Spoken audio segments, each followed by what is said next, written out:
విద్యార్థుల మానసిక పరిస్థితిపై క్రిస్ప్ సర్వే ఆసక్తికరమైన ఆందోళనకరమైన విషయాల్ని వెల్లడించింది సార్. క్రిస్ప్ సర్వే ప్రకారం 3వ వంతు విద్యార్థుల్లో మానసిక ఒత్తిడి పెరుగుతోంది. డిగ్రీ ఫస్ట్ ఇయర్ నుంచే భవిష్యత్పై ఆందోళన. 23% మందికి కుటుంబ మద్దతు లేదు. కౌన్సిలింగ్ కావాలంటోన్న 59% మంది అంటూ క్రిస్ప్ సర్వేలో వెల్లడించింది సార్. సార్, మీరు కూడా వేలాది మందికి ఒక ప్రొఫెసర్గా పాఠాలు చెప్పిన అనుభవం మీకుంది. సో ఇప్పుడు విద్యార్థుల్లో మానసిక ఒత్తిడి పెరుగుతోంది అనేది క్రిస్ప్ సర్వే అంటే వాస్తవం అండి. ఎందుకంటే centre for research in schemes and policies అనేవారు ఈ స్టడీ చేశారు. సో ఈ స్టడీ మనకు నిత్య జీవితంలో కూడా కనబడుతుంది. దీనికి కారణం ఏంటంటే ఒకటి జాబ్ మార్కెట్. సో అల్టిమేట్గా ప్రతి యంగ్ బాయ్ ఆర్ యంగ్ గర్ల్కి ఉండే టెన్షన్ ఏముంటుంది, ఆ జాబ్ రావాలి, లైఫ్లో సెటిల్ కావాలి అనే తాపత్రయమే ఉంటుంది కదా. ఎందుకంటే చాలామంది జనరేషనల్ షిఫ్ట్ జరుగుతుంటుంది. అంటే అంతకుముందు జనరేషన్ చాలా పేదరికంలోనూ చాలా ఆదాయాలతో బతుకుతూ ఉంటారు. అందువల్ల ఈ జనరేషన్ చేంజ్ అవుతుంది. నా జీవితంలోనే చూసుకుంటే మా నాన్న సాధారణ స్కూల్ టీచరు. ఆ రోజుల్లో స్కూల్ టీచర్లు కూడా శాలరీస్ చాలా తక్కువ ఉంది, ఇప్పట్లాగా లేవు. ఉపాధ్యాయులు పెద్ద ఎత్తున ఉద్యమాలు చేసి ఈ స్థాయికి సంపాదించుకోగలిగారు. ఒకప్పుడు బతకలేని బడిపంతులు అని దానికి పేరు కూడా ఉండేది, బతకలేని బడిపంతులు అనేవారు. సో ఎందుకు ఆ రోజుల్లో శాలరీస్ తక్కువ, మా నాన్న ట్యూషన్లు చెప్పేవాడు, మేము 4 పిల్లలము, ఇలాంటి లైఫ్. సో ఆ రోజుల్లో గుర్తుండేది, ఒక ఆయిల్ కొన్నారంటే ఆ ఆయిల్ నెల రోజుల దాకా మళ్ళీ కొనే ప్రసక్తే లేదు. మా అమ్మ లెవెల్ చూసుకుంటుండేది, లెవెల్ చూసుకుంటూ ఇక్కడికి తగ్గింది, వారం అయింది, ఇంత తగ్గింది అంటే వెంటనే ఆయిల్ తో చేసే పదార్థాలు ఇంట్లో వంటకాలు బంద్. ఇప్పుడు సడన్గా ఫస్ట్ వీక్లో బంధువులు వచ్చారు, దాంతో పూరి చేయాల్సి వచ్చింది, వడా చేయాల్సి వచ్చింది అనుకోండి. సెకండ్ వీక్లో వేపుడు కూరలు బంద్.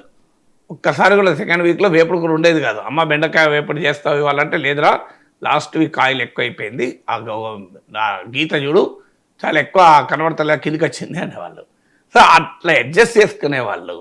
సో ఆ రకమైనటువంటి అడ్జస్ట్మెంట్ తో జీవించేవాళ్ళం. ఎందుకంటే లైఫ్ మరి ఉన్న ఇన్కమ్ తక్కువ, ఆదాయాలు లేవు, అంత ఖర్చులు ఉన్నాయి. కానీ చదువు పైన మాత్రం వెనకాడేవాడు కాదు అన్నాను. సో చదువు కొరకు మాత్రం ఎంతైనా ఖర్చు పెట్టేవాళ్ళు. అలా ఉండడం వల్ల ఈరోజు ఈ స్థాయికి వచ్చాం. జనం వస్తేనే ఇంట్లో పనులు ఉండేవి, బ్రెడ్ జనం వస్తేనే, అన్ఫార్చునేట్గా జనం వచ్చినప్పుడు తినవద్దు అయ్యేది కాదు. జ్వరం వస్తేనే పండ్లు, పండుగ వస్తేనే పెరుగు, లేకపోతే పాలే మజ్జిగనే పోసుకునే వాళ్ళం. ఎందుకు లైఫ్ ఆస్తిపాస్తులు లేవు, ఇల్లు లేదు, సొంత ఇల్లు లేదు, పొలం లేదు, ఏమీ లేదు. సో అందువల్ల అలాంటి లైఫ్ బతికాం. But we are proud of that life. అప్పటికీ కూడా అమ్మా నాన్నలు చదివించారు కనుక ఈ స్థాయిలో ఉన్నాం. Generation left. సో అందువల్ల ఈ జనరేషనల్ ట్రాన్సిషన్ ఉన్నటువంటి యూత్ ఏమవుతుంది, నాకు ఉద్యోగం రాకపోతే నన్ను కష్టపడి చదివించిన మా అమ్మా నాన్నలు వాళ్ళ జీవితం అంతా త్యాగం చేసి మమ్మల్ని చదివించారే, మరి నాకు ఉద్యోగం రాకపోతే ఎట్లా అనేటువంటి ఒక టెన్షన్. అంటే జనరేషనల్ ట్రాన్సిషన్లో పేరెంటల్ సాక్రిఫైస్ చూసిన పిల్లలు టెన్షన్ పడకుండా ఉంటారు ఆ జాబ్ గురించి. పేరెంటల్ సాక్రిఫైస్ లేకపోయినా పేరెంటల్ ఎక్స్పెక్టేషన్స్ కూడా ఉంటాయి. నా బిడ్డ ఇది కావాలి, నా బిడ్డ ఇది కావాలి అని చిన్నప్పటి నుంచి ఆ ఎక్స్పెక్టేషన్స్ ఉంటాయి. నేను ఒకసారి చుక్కారామయ్య గారితో ట్రావెల్ చేస్తుంటే ఒక తల్లి వచ్చి, పిల్లవాడు యూకేజో ఎల్కేజీ అవుతున్నాడు, సార్ రామయ్య గారు మా వాడికి ఐఐటి కావాలని కోరిక ఉంది అని చెప్పి ఆ పిల్లవాడితోనే కాళ్ళు మొక్కిస్తున్నాడు. ఐఐటి అని పదాలే అక్షరాలే వస్తలేవు వాడికి, పిల్లవాడికి. అంటే అర్థం ఏంటంటే వాడి కోరిక కాదు, తల్లి కోరిక. సో అంటే పేరెంటల్ ఎక్స్పెక్టేషన్స్ ఉంటాయి, అదొకటండి. ఈ పేరెంటల్ ఎక్స్పెక్టేషన్స్, పేరెంటల్ సాక్రిఫైస్ చూసిన వారు టెన్షన్ పడుతుంటారు. మూడవది ఏంటంటే పీర్ ప్రెషర్స్, వాళ్ళపైన వాళ్ళ పేరెంట్స్ పైన. అంటే పక్కింటోడు బాగా చదువుకొని ఉంటాడు, నువ్వు చదువుకోలేదు, టెన్షన్. పక్కింటోడికి మంచి ర్యాంక్ వచ్చింది, నీకు రాలేదు. పక్కింటోడు తొందరగా ఉద్యోగం వచ్చింది, నీకు రాలేదు. సో ఇది థర్డ్ ఫ్యాక్టర్. అంటే పేరెంట్స్ పైన పిల్లల పైన ఉండేటువంటి పీర్ ప్రెషర్. నాలుగవది కన్జ్యూమరిస్ట్ ట్రెండ్స్ కూడా ప్రెషర్ పెడుతుంది. అంటే నీకు ఒకప్పుడు కోరికలు కూడా అంత ఉండేది కాదు మనిషికి. నేను ఇప్పుడు చదువుకుంటున్నప్పుడు సైకిల్ కొనాలని కోరుకుండేది, స్కూటర్ కొనాలని కోరిక కూడా ఉండేది కాదు. కానీ వాళ్ళు చూస్తే అసలు చదువుకునే టైంలోనే అందమైన కారు కొనాలి అనే కోరికలు పుడుతున్నాయి. సో అందువల్ల మీకు కారణం ఏంటంటే ఒక డార్జిలింగ్ వరల్డ్ ఆఫ్ కన్స్యూమరిజం నీ కళ్ళ ముందు కనబడుతుంది. మీకు డేనియల్ లెర్నర్ అనే అతను sociologist the passing of traditional society అనే పుస్తకంలో అంటాడు, the revolution of rising frustrations అంటాడు. అంటే నిరాశల విప్లవాన్ని కలిగిస్తోంది అని. రెవల్యూషన్ ఆఫ్ రైజింగ్ ఫ్రస్ట్రేషన్స్ అంటే ఈ అందమైన వస్తు ప్రపంచం కళ్ళ ముందు సాక్షాత్కరిస్తుంటే ఆదాయాలు అనుమతించినప్పుడు నిరాశల విప్లవానికి దారితీస్తుంది అని డేనియల్ లెర్నర్ అనే తన పాసింగ్ ఆఫ్ ట్రెడిషనల్ సొసైటీ అనే పుస్తకంలో చెప్తాడు. సో అందువల్ల మీకు ఈ 4వ ట్రెండ్ కన్జ్యూమర్ ప్రపంచం అందుబాటులో ఉండడం. ఒకప్పుడు ఈ రకమైన ప్రపంచం మనకు లేదు, ఉన్న ఇది మనది కాదు అనుకునేవాళ్ళం అంతే తప్ప ఆ కాంపిటీషన్, ఆ కన్జ్యూమరిస్ట్ మైండ్ సెట్ లేకుండే. ఇప్పుడు మేము రెంట్కి ఉండేవాళ్ళం మా ఊరు బెల్లంపల్లిలో బాబు క్యాంప్ అనే ప్లేస్లో. మాకు ఇంటి ఓనర్కు ఫ్రిడ్జ్ కొన్నాడు ఫస్ట్ టైం. మేము వెళ్ళి అబ్బా ఐస్ ముక్కలలో పెట్టి సో చూసి ఎంజాయ్, ఇట్లా ఐస్ అవుతుందట వెంటనే అని ఆ ఫ్రిడ్జ్లో ఇట్లా ఆ డీప్ ఫ్రీజ్లో చేయబెట్టి అబ్బా ఇంత చల్లగా ఉంటుందా అని ఎంజాయ్ చేశాను తప్ప మా ఇంట్లో ఫ్రిడ్జ్ లేదని ఎన్నడూ ఫీల్ కాలేదు. మా ఇంట్లో ఫ్రిడ్జ్ లేదు అని ఎన్నడూ ఫీల్ కాలేదు. ఇప్పుడు ఆ రోజులు పోయాయి. ఇప్పుడు ఎందుకంటే ఈ కన్జ్యూమరిస్ట్ మైండ్ సెట్ జోక్ ఉంటుంది. ఒక తల్లి దగ్గరికి తల్లి పక్కింట్లో ఉండగా అమ్మ నాన్న కీస్ దొరుకుతలేవట ఎక్కడ పెట్టినా అడుగుతున్నాడు అని అంటది. ఈ తల్లి కీస్ ఇంకో పలానా చోటు ఉన్నాయని చెప్పదు.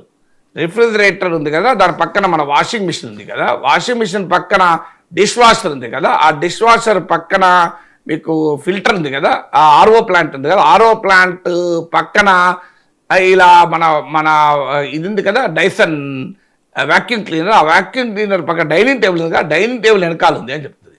అంటే ఏం చెప్పదలుచుకున్నది, మా ఇంట్లో ఇవన్నీ ఉన్నాయని చెప్పడం. సో ఆ రకమైనటువంటి సోషలైజేషన్ కూడా పోయింది. అంటే తనకు ఉన్నవి ఒకప్పుడు సంతృప్తిగా ఉండేవారు, లేని వారిని ఎగతాళి చేసేదిగా ఉండేది కాదు. ఇప్పుడు తనకున్నది ప్రదర్శించుకోవడం కూడా పెరిగింది, ఎగ్జిబిషనిజం పెరిగింది. ఆ ఎగ్జిబిషనిజం ఏ స్థాయిలో పెరిగిందంటే mocking others who do not have. లేనివారు, ఇతరులు లేనివారు వారు ఎక్కడన్నా ఫీల్ అవుతారేమో, మనం ఎందుకు ఇంత ఎగ్జిబిషన్ చేయాలనేది కూడా లేదు trend. So the more you exhibit the greater you are అన్నటువంటి. ఒకప్పుడు విలువలకు పవర్ ఉండేది, విలువలకు వాల్యూ ఉండేది. ఇప్పుడు విలువలకు కాదు, వస్తువులకు వాల్యూ వచ్చింది. ద వాల్యూస్ వల్ల పవర్ కాదు, గూడ్స్ వల్ల పవర్ అయిపోయింది. అంటే the goods and services you enjoy decide your స్టేటస్ని బట్టి విలువ అయిపోయింది సమాజం. సో ఈ సోషలాజికల్ ట్రెండ్స్ అన్నీ చూసిన యూత్ నాకు కూడా ఈ ప్రపంచం కావాలని కోరుకుంటారు.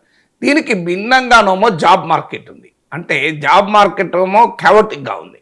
ఎప్పుడు ఉద్యోగం వస్తుందో లేదో తెలియదు, ఎప్పుడు ఉద్యోగం పోతుందో లేదో కూడా తెలియదు. ఒకప్పుడు ఉద్యోగం వస్తుంది అంటే పోయేది కాదు.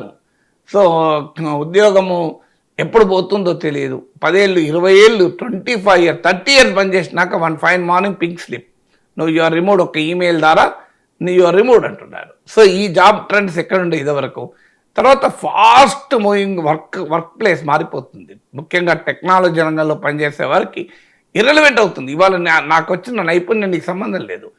మీకు టెక్నాలజీ అంతటి ఒక న్యూ జనరేషన్ హైలీ టాలెంటెడ్ అవుతున్నారు. సో దానివల్ల ఒక మిడిల్ జనరేషన్కు ఛాలెంజ్ వస్తుంది.